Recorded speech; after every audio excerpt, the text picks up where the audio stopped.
നയനയാണെങ്കിൽ ചന്തുമോളെയും കൊണ്ട് അവരുടെ റൂമിലേക്ക് വരികയാണ് കേട്ടോ. എന്നിട്ട് ആദർശിനോട് പറയുന്നുണ്ടായിരുന്നു, ഇന്ന് മുതൽ മോളുടെ കിടപ്പുമുറി ഞാനങ്ങ് മാറ്റി. ഇതുവരെ മുത്തശ്ശിയുടെ കൂടെയല്ലേ കിടന്നുകൊണ്ടിരുന്നത്, ഇന്ന് തൊട്ട് നമ്മുടെ കൂടെയാണ് മോള് കിടക്കാൻ പോകുന്നതെന്ന് പറയേ. അപ്പോൾ അതുപോലെ തന്നെ പിന്നീട് മുത്തശ്ശനും മുത്തശ്ശിയൊക്കെ സമ്മതിച്ചിട്ടുണ്ട് എന്ന് പറയുമ്പോൾ അവർ സമ്മതിച്ചാൽ പിന്നെ എനിക്കൊന്നും പറയാൻ പറ്റില്ലല്ലോ എന്ന് ആദർശ് പറയുകയാണ്. അപ്പോൾ നയന പറയുന്നുണ്ടായിരുന്നു, ഇനിയിപ്പോൾ പറഞ്ഞിട്ടും കാര്യമൊന്നുമില്ല എന്നിങ്ങനെ പറയും. എന്തായാലും ഞാൻ ഡോറ് ലോക്ക് ചെയ്യാൻ പോവുകയാണ് എന്ന് പറഞ്ഞിട്ട് ഡോറൊക്കെ ലോക്ക് ചെയ്യുന്നുണ്ട്. അപ്പോൾ ഇതെല്ലാം നമ്മുടെ ജലജ അവിടെ നിന്നിട്ട് കാണുന്നുണ്ടായിരുന്നു കേട്ടോ. പിന്നീട് മോളാണെങ്കിൽ ആദർശിനെ ഇങ്ങനെ തുറച്ചു നോക്കിക്കൊണ്ടിരിക്കുകയാണ് കേട്ടോ. അപ്പോൾ നയന പറയുന്നുണ്ടായിരുന്നു, മോൾ എന്തിനാ ഇങ്ങനെ നോക്കുന്നത്, മോൾക്ക് എന്തിനാ ഇത്ര പേടി, ഇതൊരു ഭീകര ജീവിയൊന്നുമല്ല, മോളുടെ അച്ഛനല്ലേ എന്നൊക്കെ പറയും. എന്തായാലും പിന്നീട് നയന ആദർശിനോട് പറയുന്നുണ്ടായിരുന്നു, ഇങ്ങനെ ചോദിക്കുന്നുണ്ടായിരുന്നു, മോളെ നടുക്ക് കിടത്തട്ടെ എന്ന് ചോദിക്കും കേട്ടോ. അപ്പോൾ അതെന്തിനാ സൈഡിൽ കിടത്തിയാൽ പോരെയെന്ന് ആദർശ് ചോദിക്കുമ്പോൾ മോൾ ഇങ്ങനെ വീണാലോ എന്ന് പറയുമ്പോൾ ആദർശ് പില്ലോ വെച്ച് കൊടുത്താൽ പോരെ എന്നൊക്കെ ചോദിക്കുന്നുണ്ട്. അപ്പം നടുക്ക് കിടത്തിച്ചിട്ട് എന്താ ഇപ്പോൾ പ്രശ്നം എന്ന് പറഞ്ഞിട്ട് എന്തായാലും മോളെ നടുക്ക് തന്നെ കിടത്തുന്നുണ്ട് കേട്ടോ നയന. അതിനുശേഷം നയന പറയുന്നുണ്ടായിരുന്നു, അമ്മയും മോനും കണക്കാണ്, ഉള്ളിൽ സ്നേഹം വെച്ചുകൊണ്ട് ആരെങ്കിലും ഇങ്ങനെ കാണിക്കുമ്പോൾ ഇങ്ങനെ മുഖം കറുപ്പിക്കും, അല്ലാത്ത സമയത്ത് ഇങ്ങനെ നല്ല സ്നേഹം കാണിക്കും എന്നൊക്കെ ഇങ്ങനെ പറയുകയാണ്. മോളോടും പറയുന്നുണ്ടായിരുന്നു, ഞങ്ങളുടെ കല്യാണം കഴിഞ്ഞ സമയത്ത് നയനാമ്മ തറയിൽ പായ വിരിച്ചായിരുന്നു കിടന്നുകൊണ്ടിരുന്നത്, മോളുടെ അച്ഛൻ ബെഡിലുമാണ് കിടന്നുകൊണ്ടിരുന്നത്, അതൊക്കെ നയനാമ്മ പുഷ്പം പോലെ മാറ്റിയില്ലേ, അതുപോലെ മോളെ സ്നേഹിക്കും കേട്ടോ, അതൊക്കെ നമുക്ക് മാറ്റിയെടുക്കാം എന്നൊക്കെ ഇങ്ങനെ പറഞ്ഞു കൊടുക്കുകയാണ് കേട്ടോ. പിന്നീട് മോളോട് ഉറങ്ങിക്കോ എന്നൊക്കെ പറഞ്ഞ് മോളെ ചേർത്ത് പിടിച്ച് ഇങ്ങനെ പുറത്ത് തട്ടി കൊടുക്കുകയൊക്കെ ചെയ്യുന്നുണ്ട്. അപ്പോൾ ആദർശിന് ഇതൊന്നും അത്രയ്ക്ക് അങ്ങ് ഇഷ്ടമാവുന്നില്ല കേട്ടോ. ആദർശ് ഇടയ്ക്ക് ഇങ്ങനെ നയനേനെ നോക്കുകയും ചെയ്യുന്നുണ്ട്, ഒന്നും പറയാനും പറ്റുന്നില്ല. പിന്നീട് ദേവയാനീനെ ഗ്രേസി വിളിക്കുന്നുണ്ടായിരുന്നു. അപ്പോൾ ഗ്രേസിനോട് ദേവയാനി പറയുകയാണ്, എനിക്ക് സ്ഥാനമാനങ്ങളൊന്നും ഏറ്റെടുക്കാൻ വയ്യ, അതൊക്കെ നീ തന്നെ അങ്ങ് ഏറ്റെടുത്താൽ മതി, ഞാൻ നാളെ വിളിച്ചോളാന്ന് പറഞ്ഞ് കോള് കട്ട് ചെയ്യാണ്. അപ്പോൾ ജലജ അവിടേക്ക് വരുന്നുണ്ട് കേട്ടോ. അപ്പോൾ ജലജനോട് പറയുന്നുണ്ടായിരുന്നു, ഗ്രേസിയാണ് വിളിച്ചത്, WCSന്റെ പ്രസിഡന്റ് സ്ഥാനം ഏറ്റെടുക്കാൻ പറയാൻ വേണ്ടി വിളിച്ചതാണ് എന്ന് പറയുമ്പോൾ ജലജ ചോദിക്കുന്നുണ്ടായിരുന്നു, ഇവിടെ ഒരു കുഞ്ഞുള്ള കാര്യം അവരൊക്കെ അറിഞ്ഞോ എന്ന് ചോദിക്കും. അപ്പോൾ ദേവയാനി പറയും, ഇതുവരെ അറിഞ്ഞിട്ടില്ലാന്ന്.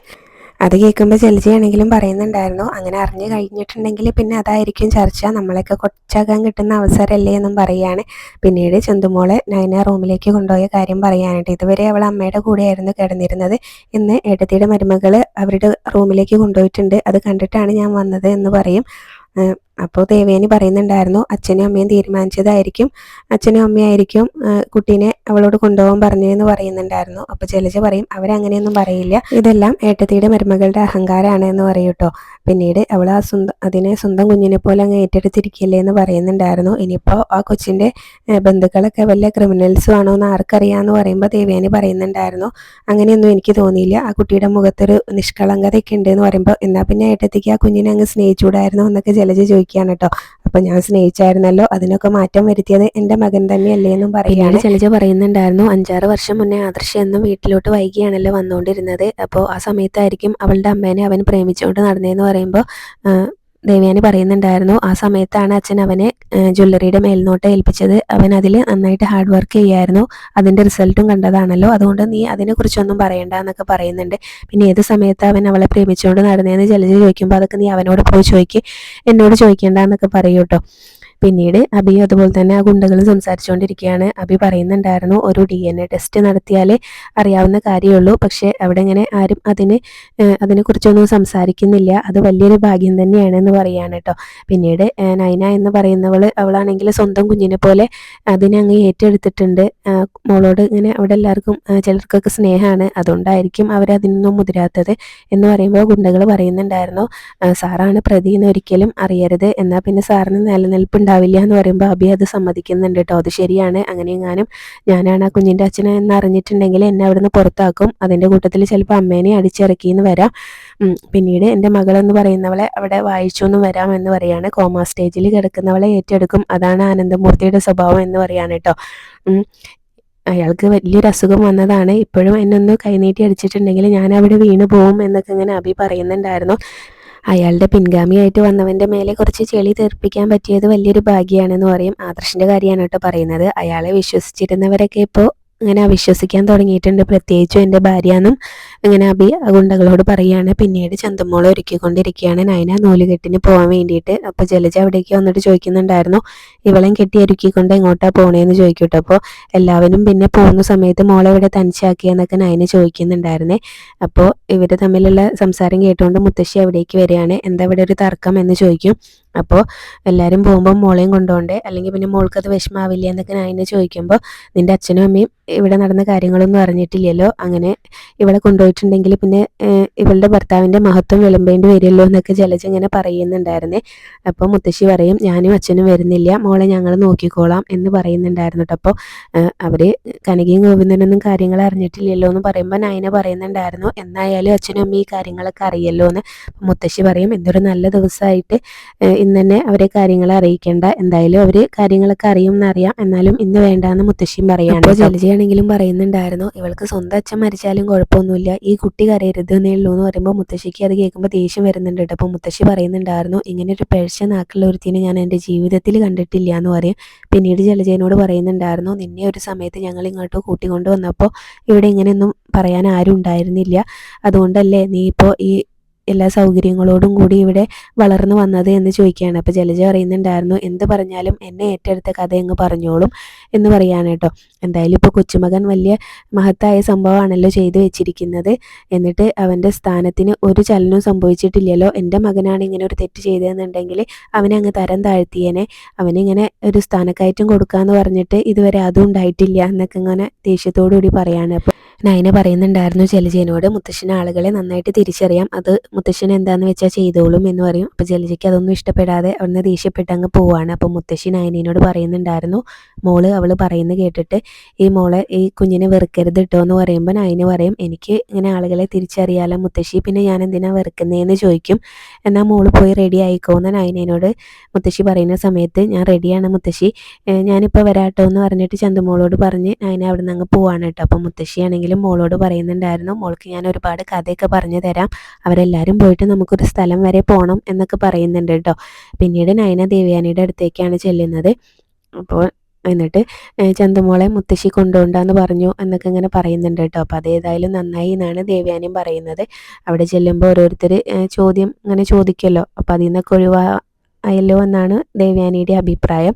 പിന്നീട് നയന പറയാണ്, എനിക്ക് അമ്മേനോടൊരു കാര്യം പറയാനുണ്ട് എന്ന് പറഞ്ഞിട്ട് അമ്മയ്ക്ക് ആ മോളെ സ്നേഹിച്ചൂടെ എന്ന് ചോദിക്കുകയാണ് കേട്ടോ. അപ്പോൾ അതിൻ്റെ കാരണമൊക്കെ നിനക്കറിയാലോ, ആദർശ് വലിയൊരു തെറ്റാണ് ചെയ്തിരിക്കുന്നത്, എന്നിട്ട് മോള് അവൻ്റെ സൈഡ് നിൽക്കുകയാണല്ലോ, അതെന്താണെന്ന് എനിക്കിപ്പോഴും മനസ്സിലായിട്ടില്ല എന്നൊക്കെ ഇങ്ങനെ ദേവയാനി പറയുമ്പോൾ നയന പറയുന്നുണ്ടായിരുന്നു, ഞാനും കൂടെ ആദർശേട്ടൻ്റെ കൂടെ നിന്നിട്ടില്ലെങ്കിൽ ആദർശേട്ടൻ തകർന്നു പോവും എന്ന് പറയാണ് കേട്ടോ.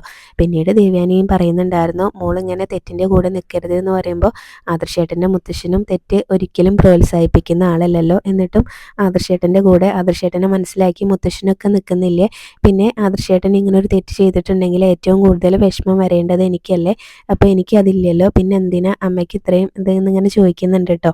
അപ്പോൾ മോൾക്ക് അങ്ങനെയൊക്കെ പറ്റുമായിരിക്കും, പക്ഷേ എനിക്കൊരിക്കലും അങ്ങനെ പറ്റില്ല. പിന്നീട് ദേവയാനി പറയുന്നുണ്ടായിരുന്നു, അവനൊരു കുഞ്ഞുള്ള കാര്യം എന്നോട് പറയുമായിരുന്നെങ്കിൽ ഞാൻ അവരെ ഏറ്റെടുത്തേനെ, ഇവിടുത്തെ അംഗങ്ങളും ആക്കിയേനെ, പക്ഷേ ഇവൻ മോളോടും ഒക്കെ തെറ്റ് ചെയ്തിരിക്കില്ലേ, ആ കുഞ്ഞിനോടും തെറ്റ് ചെയ്തിരിക്കുന്നത്, അതുകൊണ്ട് എനിക്കിതൊരിക്കലും ക്ഷമിക്കാൻ പറ്റില്ല.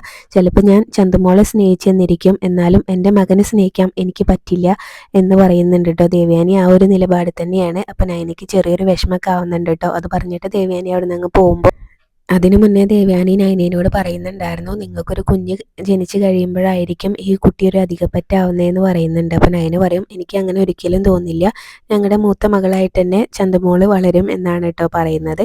പിന്നീട് അത് മാത്രമല്ല, അബിക്കാണ് ഇങ്ങനെ ഒരു തെറ്റ് സംഭവിച്ചെന്നുണ്ടെങ്കിൽ നമുക്കത് മനസ്സിലാക്കാമായിരുന്നു, പക്ഷേ ആദർശിൻ്റെ ഭാഗത്തുനിന്ന് വലിയൊരു തെറ്റാണ് സംഭവിച്ചിരിക്കുന്നത് എന്നൊക്കെ ദേവയാനി നയനയോട് പറയുന്നുണ്ടായിരുന്നു കേട്ടോ വിഷമത്തോടു കൂടി. അതിനുശേഷം പിന്നീട് കാണിക്കുന്നത് ഗോവിന്ദനെയും കനകേനെയാണ്. കനക പറയുന്നുണ്ടായിരുന്നു, അങ്ങനെ വീടൊക്കെ അലങ്കരിക്കേണ്ടേ, നൂലുകെട്ടല്ലേ, അപ്പോൾ നമുക്ക് പുറത്തുനിന്ന് ആരെങ്കിലും വിളിക്കായിരുന്നു എന്ന് പറയുമ്പോൾ ഗോവിന്ദൻ പറയും, നമ്മൾ എത്രയോ കാലമായിട്ട് ഇങ്ങനെ വിഗ്രഹം ഉണ്ടാക്കി വിൽക്കുന്ന ആളുകളാണ്, അപ്പോൾ പിന്നെ വീടൊക്കെ അലങ്കരിക്കാൻ പുറത്തുനിന്ന് ആളെ വിളിക്കണോ എന്നപ്പോൾ നമുക്ക് ഇങ്ങനെ പറയുമ്പോൾ കനക പറയുന്നുണ്ടായിരുന്നു, നയനമോൾ ഇന്നലെ വരികയായിരുന്നെങ്കിൽ അത് വലിയൊരു സഹായം ആയേനെ എന്ന് പറയൂ കേട്ടോ. അപ്പോൾ ഗോവിന്ദനും ആ ഒരു അഭിപ്രായമുണ്ട്. പിന്നീട് മോള് ചിലപ്പോൾ ഇന്ന് ആദർശമോനെയും കൂട്ടി നേരത്തെ വരുമായിരിക്കും എന്നൊക്കെ പറഞ്ഞുകൊണ്ടാണ് അവരിയ്ക്കുന്നത് കേട്ടോ. പിന്നെ നന്ദു ഇല്ലാത്തതിൻ്റെ ആ ഒരു വിഷമം പറയുന്നുണ്ട്. അപ്പോൾ നന്ദു ഇന്നലെ വിളിച്ചപ്പോഴും മോൾക്കും നല്ല സങ്കടം ഉണ്ട് എന്നൊക്കെ ഇങ്ങനെ പറയും. എന്തായാലും ഇനിയിപ്പോൾ കല്യാണം കഴിഞ്ഞ് പോയിട്ടുണ്ടെങ്കിൽ, നന്ദുവിൻ്റെ കല്യാണം കഴിഞ്ഞ് പോയിട്ടുണ്ടെങ്കിലും ചിലപ്പോൾ മോൾക്ക് ഇവിടെ നടക്കുന്ന എല്ലാ ഫംഗ്ഷനൊന്നും പങ്കെടുക്കാൻ പറ്റിയെന്ന് വരില്ലല്ലോ. എന്തായാലും ഇങ്ങനെയുള്ള വേർപാടൊക്കെ ഇടയ്ക്ക് നല്ലതാണ് എന്നൊക്കെ അവർ സംസാരിച്ചുകൊണ്ടിരിക്കുകയാണ്.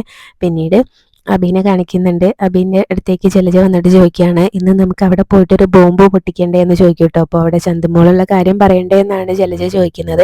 അപ്പോൾ അബി പറയുന്നുണ്ടായിരുന്നു, അത് ഇന്ന് വേണ്ട, എന്തായാലും നൂലുകെട്ടൊക്കെ കഴിഞ്ഞ് അവരൊക്കെ ഇങ്ങോട്ട് വരുമല്ലോ, ആ സമയത്ത് നമുക്ക് എല്ലാ കാര്യങ്ങളും അറിയിക്കാം. നമ്മുടെ കയ്യിൽ ഇങ്ങനെ ഒരു ബോംബ് ഉണ്ടെങ്കിൽ നമ്മളത് പൊട്ടിക്കരുത്, ഇങ്ങനെ അത് വെച്ചുകൊണ്ട് ഒരുപാട് ഭീഷണിപ്പെടുത്തണം, നമ്മൾ പറയും എന്ന് പറഞ്ഞിട്ട്, എന്നാൽ നമ്മൾ പറയുകയും ചെയ്യരുത്. അങ്ങനെയാണ് ഞാൻ ആദർശിൻ്റെ കയ്യിൽ നിന്ന് ഇങ്ങനെ പണം തട്ടിയത്, അതിൻ്റെ ഇടയ്ക്കാണ് നയന അതെല്ലാം കയറി കൊളാക്കിയത് എന്ന് പറയുന്നുണ്ടായിരുന്നു കേട്ടോ. അതിനുശേഷം കാലണ കിട്ടിയിട്ടില്ല എന്നൊക്കെ പറയുകയാണ്. അതുകൊണ്ട് നമുക്ക് വേറൊരു ദിവസം ആക്കാമെന്ന് പറയുന്നുണ്ട്. അപ്പോൾ ജലജ പറയും, എനിക്ക് ഇതൊക്കെ അറിയുമ്പോൾ കനക കരയുന്ന കാണണം എന്ന് പറയും കേട്ടോ.